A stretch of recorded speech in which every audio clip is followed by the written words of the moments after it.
누가복음 6장. 예수께서 안식일의 주인이시다. 안식일에 예수께서 밀밭을 지나시는데 제자들이 밀 이삭을 잘라 손으로 비벼서 먹었습니다. 그러자 몇몇 바리새파 사람들이 말했습니다. 당신들은 왜 안식일에 해서는 안 될 일을 하는 거요?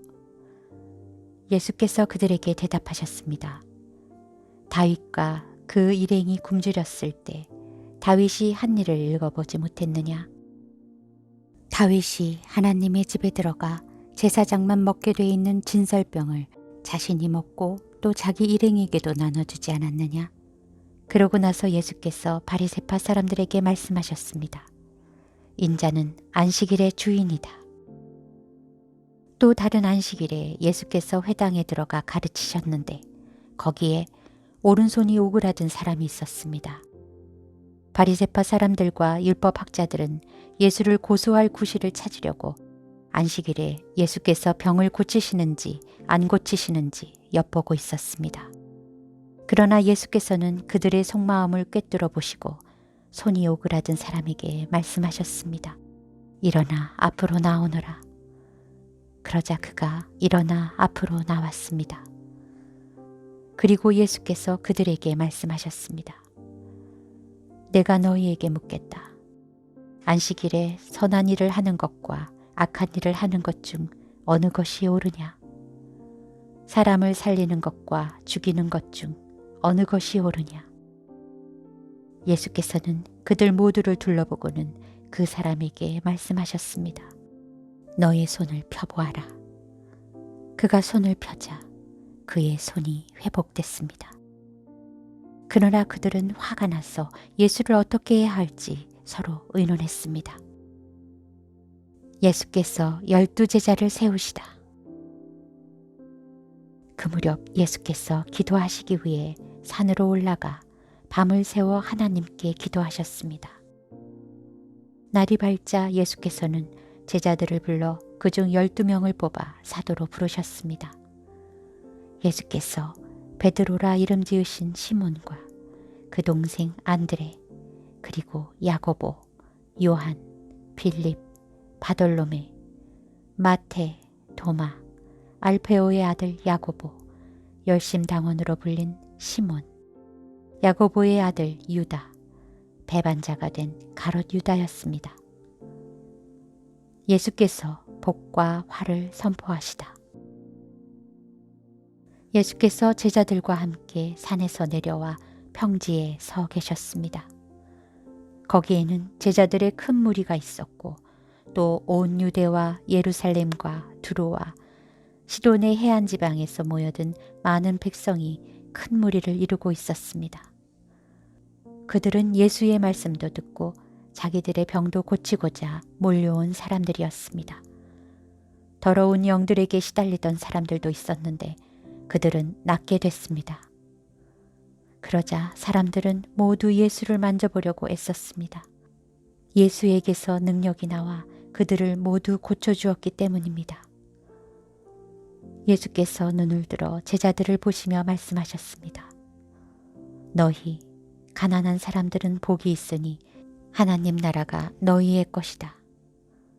너희 지금 굶주리는 사람들은 복이 있으니 너희가 배부르게 될 것이다. 너희 지금 울고 있는 사람들은 복이 있으니 너희가 웃게 될 것이다. 인자 때문에 너희를 미워하고 배척하고 욕하고 너희 이름을 악하다고 밀쳐내도 너희에게 복이 있을 것이다. 그날에는 너희가 기뻐하고 즐거워하라. 하늘에서 너희 상이 크기 때문이다. 그들의 조상들도 예언자들에게 이렇게 대했다. 그러나 너희 지금 부요한 사람들은 화가 있다. 너희가 이미 너희의 위로를 다 받았기 때문이다. 너희 지금 배부른 사람들은 화가 있다. 너희가 굶주리게 될 것이기 때문이다. 너희 지금 웃고 있는 사람들은 화가 있다. 너희가 슬퍼하며 울게 될 것이기 때문이다. 모든 사람에게 칭찬받는 사람들은 화가 있다. 그들의 조상들도 거짓 예언자들에게 이렇게 대했다. 원수를 사랑하라. 그러나 내 말을 듣는 너희에게 내가 말한다. 너희 원수를 사랑하라. 너희를 미워하는 사람들에게 잘해주라. 너희는 저주하는 사람들을 축복하고 너희에게 함부로 대하는 사람들을 위해 기도하라. 누가 너의 뺨을 때리거든 다른 뺨도 돌려대라. 누가 너의 겉옷을 빼앗아가고 속옷까지 가져간다 해도 거절하지 말라. 누구든지 달라고 하면 주고 너희 것을 가져가면 돌려받겠다고 하지 말라. 너희가 남에게 대접을 받고자 하는 대로 남을 대접하라. 자기를 사랑해주는 사람들만 사랑하면 무슨 칭찬이 있겠느냐. 죄인들도 자기를 사랑해주는 사람들을 사랑한다. 잘해주는 사람들에게만 잘해준다면 무슨 칭찬이 있겠느냐. 죄인들도 그만큼은 한다. 돌려받을 생각으로 남에게 구워주면 무슨 칭찬이 있겠느냐. 죄인들도 고스란히 돌려받을 생각으로 다른 죄인들에게 빌려준다. 그러나 너희는 원수를 사랑하고 잘해주며 돌려받을 생각 말고 빌려주라. 그러면 너희 상이 클 것이고 너희가 지극히 높으신 분의 아들이 될 것이다. 하나님께서는 은혜를 모르는 사람들과 악한 사람들에게도 인자하시기 때문이다. 너희 아버지께서 자비로우신 것처럼 너희도 자비로운 사람이 되라. 판단하지 말라. 남을 판단하지 말라. 그러면 너희도 판단받지 않을 것이다. 남을 정죄하지 말라. 그러면 너희도 정죄받지 않을 것이다. 용서하라. 그러면 너희도 용서받을 것이다. 남에게 주라. 그러면 너희가 받을 것이다.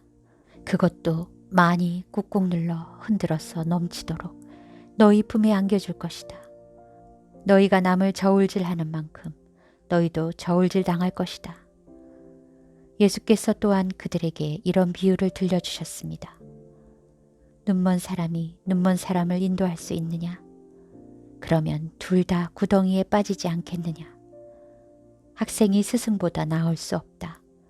그러나 누구든지 다 배우고 나면 자기 스승과 같이 될 것이다. 어째서 너는 내 형제의 눈에 있는 티는 보면서 내 눈에 있는 들보는 깨닫지 못하느냐? 내 눈에 있는 들보는 보지 못하면서 어떻게 형제에게 형제여 내 눈에 있는 티를 빼자고 하겠느냐? 위선자여 먼저 내 눈에서 들보를 빼내라. 그런 후에야 내가 정확히 보고 형제의 눈 속에 있는 티를 빼낼 수 있을 것이다. 나무와 열매. 좋은 나무는 나쁜 열매를 맺지 않고 나쁜 나무는 좋은 열매를 맺을 수 없다. 나무마다 그 열매를 보면 안다. 가시나무에서 무화과를 딸 수 없고 찔레나무에서 포도를 딸 수 없는 법이다. 선한 사람은 마음속에 선한 것을 두었다가 선한 것을 내놓고 악한 사람은 마음속에 악한 것을 두었다가 악한 것을 내놓는다. 사람은 마음에 가득 찬 것을 입으로 말하는 법이다. 지혜로운 건축자와 어리석은 건축자. 어째서 너희는 나를 주여 주여 하고 부르면서 내가 말하는 것은 행하지 않느냐? 내게 와서 내 말을 듣고 그대로 실천에 옮기는 사람이 어떤 사람과 같은지 너희에게 보여주겠다. 그는 땅을 깊이 파고 바위 위에 단단히 기초를 세운 건축자와 같다. 홍수가 나서 폭우가 덮쳐도 그 집은 흔들리지 않았다. 그 집이 잘 지어졌기 때문이다. 그러나 내 말을 듣고도 실천에 옮기지 않는 사람은 기초 없이 맨 땅에 집을 지은 사람과 같다. 그 집은 폭우가 덮치는 즉시 무너져 폭삭 주저앉았다.